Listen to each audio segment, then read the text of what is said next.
बच्चों, let's see the question here. Question says that if the volumes and diameters of two cones are in the ratio 1:4 and 4:5 respectively, then the ratio of their heights is. We will start the solution here. और सबसे पहले हम इस case में start करेंगे की concept के साथ. तो इस केस के लिए की कॉन्सेप्ट हो जाएगा formula of volume of cone. So volume of cone इसका फॉर्मूला होता है 1/3 pi r square h. And as we know that radius ये इक्वल होती है हाफ ऑफ डायामीटर के. So this is equal to half of diameter. इस case में हमारे पास जो गिवन है डेटा वो है ratio of volume and of diameter. So for this case V1 ratio V2 ये गिवन है 1:4 एंड डायामीटर हम D1 से डिनोट करते हैं D1 रेशियो D2 ये गिवन है 4:5.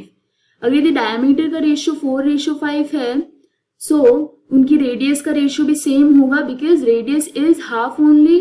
सो this is equal to R1 ratio R2. अब हमें फाइंड आउट करना है इस केस में उनकी हाइट का ratio.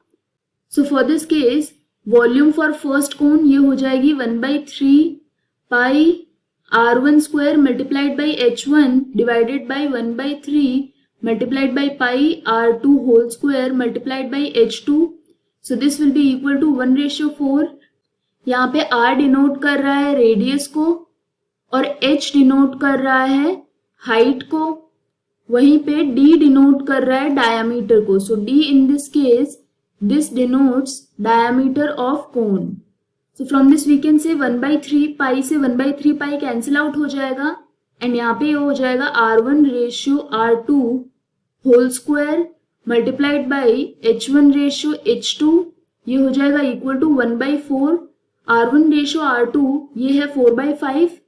So from this we can say H1 ratio H2 ये हो जाएगा equal to 1/4 multiplied by R2 by R1 हो जाएगा. तो ये होगा 5 divided by 4 whole square which will be equal to 5 square होता है 25, 4 स्क्वायर 16 एंड 16 4 का कितना होगा ये हो जाएगा 64.